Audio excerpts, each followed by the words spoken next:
Hello, this is Howard Cooper here from Rapid Changeworks, and this is a little invitation to consider why you don't have generalized anxiety disorder. And by the way, if you are enjoying these videos and you want to be notified as to when they are coming out, subscribe to the channel and click the bell button, and that notifies you. So what's this all about? Why don't you have generalized anxiety disorder, and how can I possibly be making that claim without knowing you and understanding your clinical history? Okay, so here's the thing, right? I've been working over the last 17 years with just thousands of people, and many of them have come to see me with the clinical diagnosis from their doctor of GAD, Generalized Anxiety Disorder. And these tend to be people, and what happens is they come and they sit down right over there, and they look me in the eye at the beginning of the session, and they say to me things like, I have generalized anxiety disorder. I am anxious about everything all the time. Now that's kind of an interesting statement, which of course, can it actually be true? Can they really be actually anxious about everything all the time? Well, no. It's very unlikely. I'm not saying that isn't how it feels to them, but I'm saying if we really challenge that and put it under scrutiny, that can't be the case. So if you're watching this because maybe you've been told that you have generalized anxiety disorder, let me ask you a question. Right, here we go. Does a pink toothbrush bring you out in a cold sweat? Seriously, does a pink toothbrush make your hands sweaty and your heart race? My guess is it doesn't. So what you're actually be saying is everything makes you anxious except pink toothbrushes. Pink toothbrushes got off scot-free.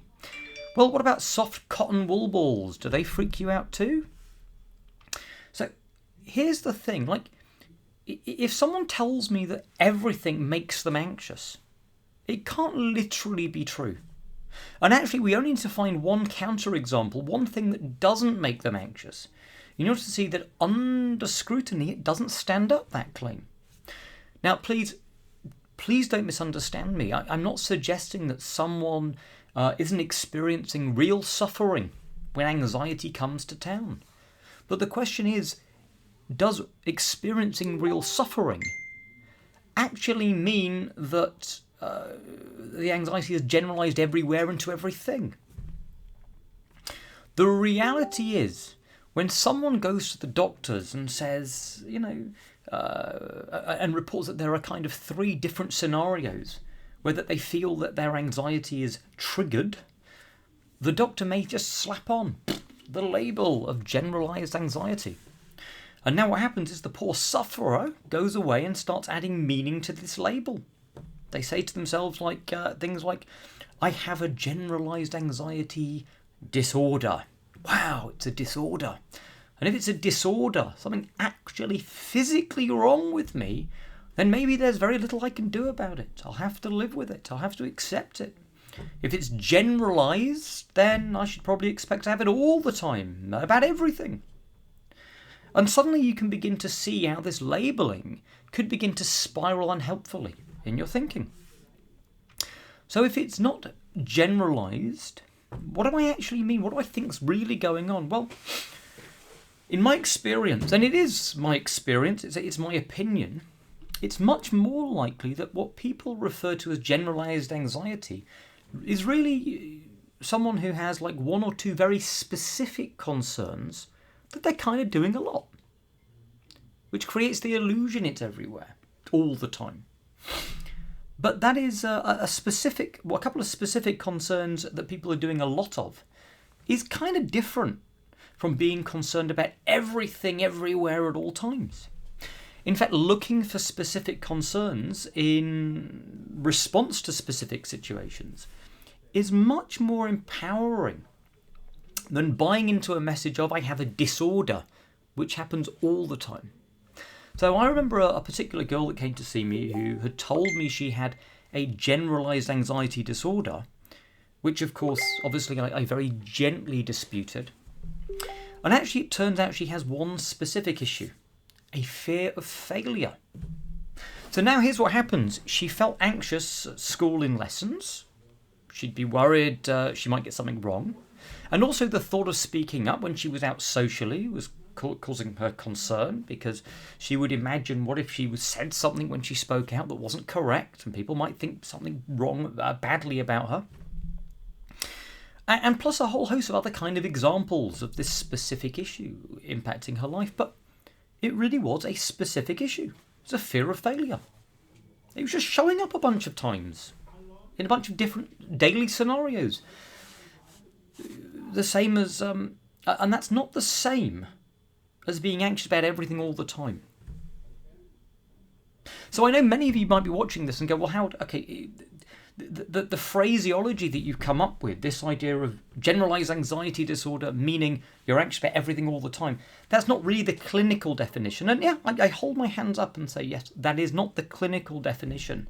If you actually look it up, according to the Diagnostic and Statistical Manual of Mental Disorders, the DSM, which is what doctors tend to use clinically when making diagnoses, they do have some slightly different variations on how they come to the conclusion of generalized anxiety disorder. But before I cover that, let me invite you to also consider that just because the doctor might know the clinical definition of what they mean by generalized anxiety disorder doesn't mean that the client actually understands that.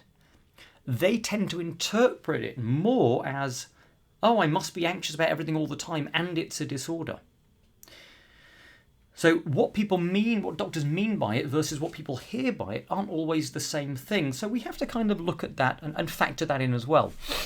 Now listen, if you head over to my website, www.rapidchange.works, there's a blog section, and I've got a written version of this video that's there, and I've actually copied out the whole of the categories and the things that they look for when diagnosing generalized anxiety disorder.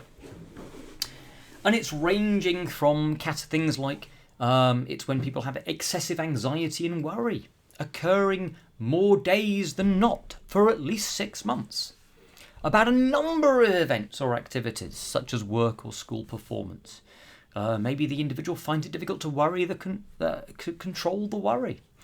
Are there sort of 3 or more symptoms like restlessness, feeling tired, difficulty concentrating, irritability, muscle tension or sleep disturbances?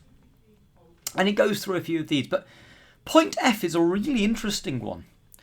It basically says that they'll also label you with generalized anxiety disorder if you've had all of those other things and it's not explicable by some other issue, like worry about panic attacks or worry about social situations. Like, really reflect on that. Most of the people that I've ever seen who have been told that they have a generalized anxiety disorder, in my opinion, and it is only my opinion, have symptoms that are better explained by some other specific set of thinking, which by default would undermine the specific diagnoses of generalized anxiety disorder. So look, please know I am not a doctor. So I'm not officially able to say to someone, like, you have it or you don't have it.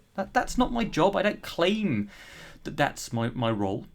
But I can, and I am free to invite you to question this, to question your own experience, to examine your own experience and come up to your own conclusions.